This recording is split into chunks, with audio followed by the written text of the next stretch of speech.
The Fed just raised the interest rates again, yet again, one more time, the highest that it's been in the last 20 years.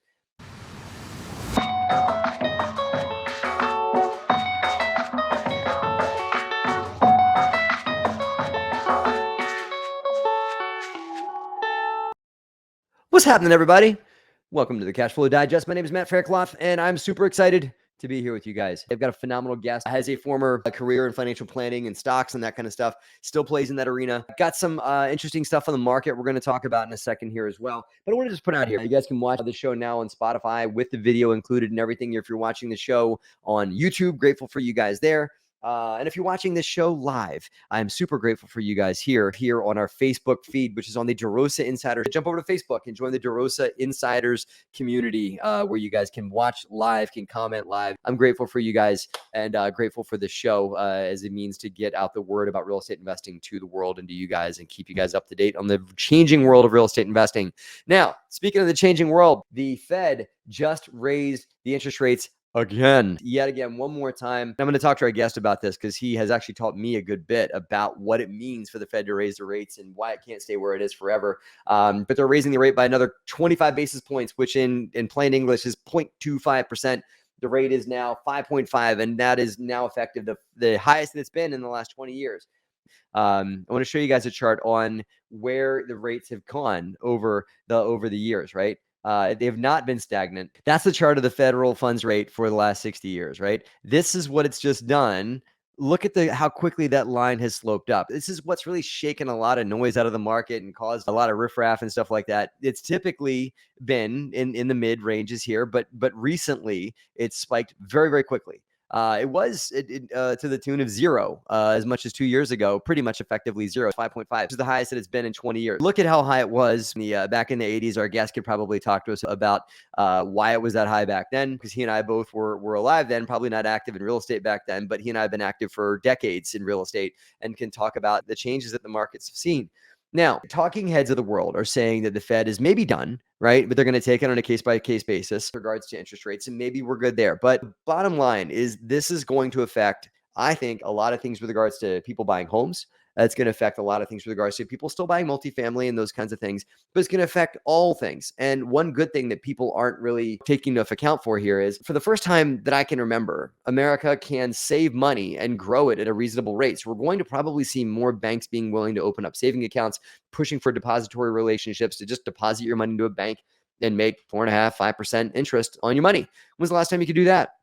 So you're probably going to see more of that, which is more of an inclination towards saving, which maybe slows down the economy a little bit. And that does what the Fed is trying to do, which is to, according to them, to slow things down. But unfortunately, it slows down a lot of things in our industry.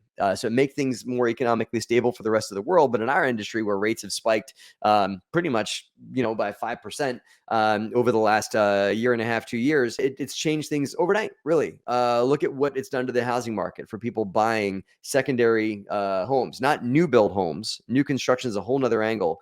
But what it's done to people buying homes that were owned by somebody else, like a typical home for sale, it's really put a lot of stop on that market, because why would I go to move right now? If I own my home now, why would I go and sell? If my monthly payment is $3,000 a month, $2,000 a month, whatever, the rising interest rates have now effectively more than cut in half how far my money will go. So I can buy half the house if I want to keep my monthly payment the same. This will continue to put a real hinge on people buying homes. Now, this is not something that gets discussed enough. That is good for the rental market because it'll force people to have to rent. Not that that's a good thing or whatever. You need to have home ownership in America, but it'll also slow the frenzy of home ownership down a little bit.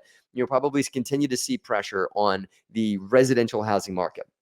And the multifamily housing market will continue to cause pressure, but maybe in a good way, maybe in a bad way as well. Multifamily is way more complex. I'm going to hold off on the conversation until I get our guest on, because I really want to hear what he has to say, the short-term and long-term results of this change in the interest rate, how it's going to affect the commercial housing market. And we've talked a lot about that already on the show. So I can't wait to get our guest on to talk about that.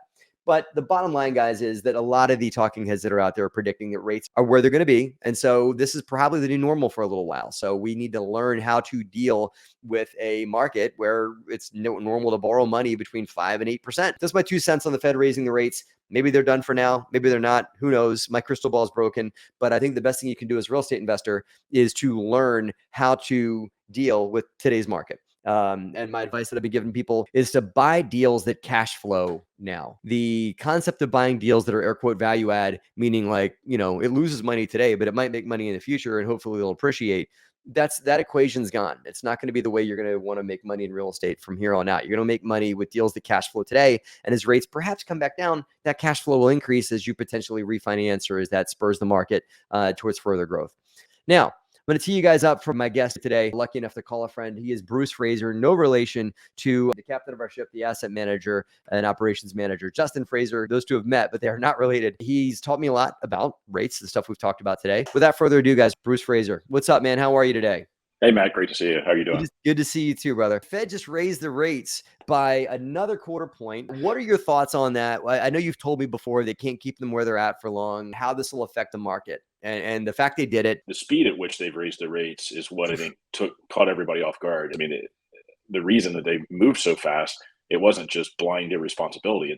My view is that they have to move fast because they do want to try to stamp down inflation. They are the number one debtor in the world, and their debt is so significant that raising rates is catastrophic for them if they keep them high. And so they want to hit it hard and fast so that they can move back down as quickly as possible. Now, will they be able to dampen inflation or stop inflation? I really don't think so, because so much of the spending that's done in this country is government spending now. All these programs, a trillion here, a trillion there, and the government is not rate sensitive. So they're going to spend it no matter what. And so higher rates don't stop that. I've said this publicly a number of times, but there are really only 4 things they can do to pay the debt, because the debt is 32 trillion now. They don't have the revenue to pay that. Things they can do, they can raise taxes, cut spending, default, or they can inflate. And so our view is that it's by design. They have to inflate in order to pay the debt back someday. And so the plan is to debase the currency. Just it got a little out of control, and they don't want it to be 20 to 30% like it was on most of the products that I buy. Then people get restless and it causes civil unrest and things like that. My view is that they probably want upper single digits. They'll never say that, but that's the game. If a gallon of gas and a gallon of milk hit $20, you're going to have riots in the streets, So, yeah, exactly. Yeah. And your question specifically was, what are the ramifications going forward? And I think, you and I are in a mastermind. We've talked about it a lot in our group, and we've talked about it with some other small groups. And the implications are significant for a lot of people. We're on floating rate debt. Rates were at historic lows, but they decided to make the deal work. They could float and take 50 bips lower, and the deal penciled better. And so a lot of people are in trouble because what that does, it's not just, oh, my interest went up. Well, now if they try to refinance to a fixed rate, the debt service coverage ratios aren't sufficient at these higher rates to get the proceeds they need to pay off the entire debt balance. And so they either have to bring money to a refi to closing or do a capital call or something like that. And there's a lot of that going on out there, almost with most all groups. I mean, we were all fixed just because I'm super conservative. There are a lot of groups I respect that are dealing with that right now. I've seen that as well. It's a weird time for commercial real estate, for multifamily as well. This market made everybody look like a friggin' genius the last 7 or 8 years. I mean, these guys are buying properties for 10 million, selling them for 25 million 2 years after they bought it, right? It made them look like they were a sage riding probably one of the best, multifamily bull markets we've ever seen, maybe that we ever will see, right? Fundamentals go away, and it's really just about getting into the game, right? Well, that party has stopped, and I think that it's the good operators. Hopefully I can put you and I in those quadrants of the good operators. We'll see. I think so. Yeah, I think so too.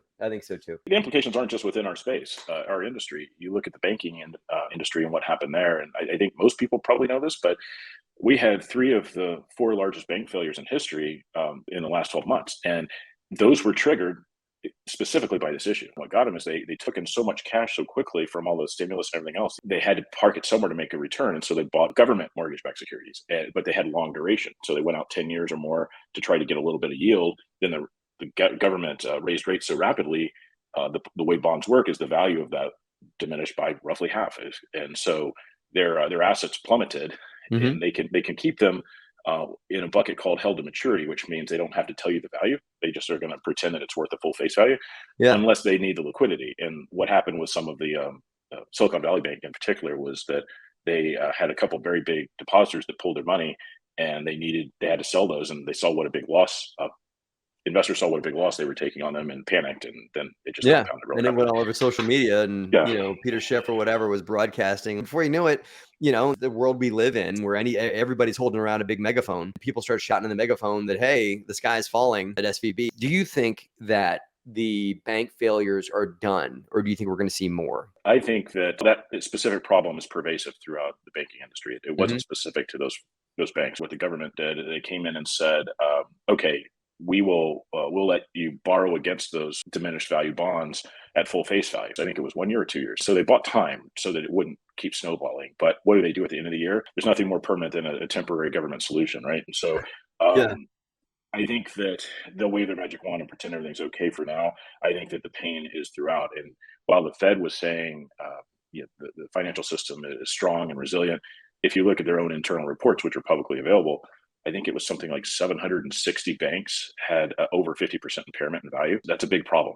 How it plays out, I don't know if we'll have more failures or not, but it will impact lenders' willingness to lend. Lending standards will tighten. We're trying to work out a development deal right now to build a little 30-unit apartment building in Jersey, right? The banks that we've talked to are uber depository sensitive. All of a sudden, it's like everybody wants 10, 15, 20% in deposits of the loan amounts. If you're going to go borrow $5 million, you got to go find somewhere cash to deposit with that bank. I've always seen brick and mortar banks require that, just as a cursory, it's almost like as a courtesy. It's less of a pain in their neck that the operating account you're using for the real estate has its operating account at their bank, mainly so they can do direct deposit and make sure they get paid, right? That's not the number one reason. That's what they tell you is the reason. What the reason is if they have $100,000 in deposits, they can loan $1 million. And so every little bit that they can scrape together helps their ability to lend and make money. And so that's what it's about. Think about that, guys. It's great to be a bank, right? Some days. If a bank gets $100,000, they can loan out 10x of that depository relationship, with OPM, with the Fed's money, with other people's money behind them and everything like that. So thank you for your thoughts on the Fed. Hey, Bruce, how do if people want to get a hold of you, want to track your company or just hear more about what you guys do, how do they reach out to you or find out more about Elkhorn Capital Partners? Yeah, it's elkhornpartners.com. You can go to that, and we have a portal you can register for to learn about our deals and things like that. Or you feel free to connect with me on LinkedIn. Not on the Elkhorn site on LinkedIn. It's just me personally, Bruce Fraser. I don't post a lot, but when I do post, you've seen it, Matt, I'm sure. But it's well thought out. Macroeconomic stuff. Noise. Try to really cull it down and make it simple for people. But I think it's we've gotten great feedback on that as well. Good stuff. Okay, guys, make sure you check out Bruce. Bruce has been awesome, man. I think we'll have to have you as a recurring guest to talk about the market, talk about for you and I to break out our tea leaves and our crystal ball, talk about what's happening in the future and stuff like that. So appreciate you hopping on short notice to join us today. One thing I can guarantee is that dollars 5 years from today are going to buy less than they do today. And so, reposition your dollars into hard assets, and I think you will be very pleased. Yeah. Absolutely. Words of wisdom, guys. Bruce, thank you for joining us in that. Guys, great conversation in the Cash Flow Digest yet again. The world is continuing to change as it always will. It's important to keep your ear to the ground. Stay in touch with the media. Stay in touch with what's happening with regards to financial metrics like interest rates and that kind of stuff. Lots of money that's going to be made in the next couple of years in real estate, guys. Keep your ear to the ground, build your team, build your systems so that you're ready to pounce on opportunities as they come up. And for goodness sake, don't just wait for the market to change. Be building your systems, building your team, building your everything now. Guys, thank you for being a part of the Cash Flow Digest community and for being a part of DeRosa Insiders. Thank you, guys. Appreciate you guys for watching. We will see you next week. Have a great weekend, everybody.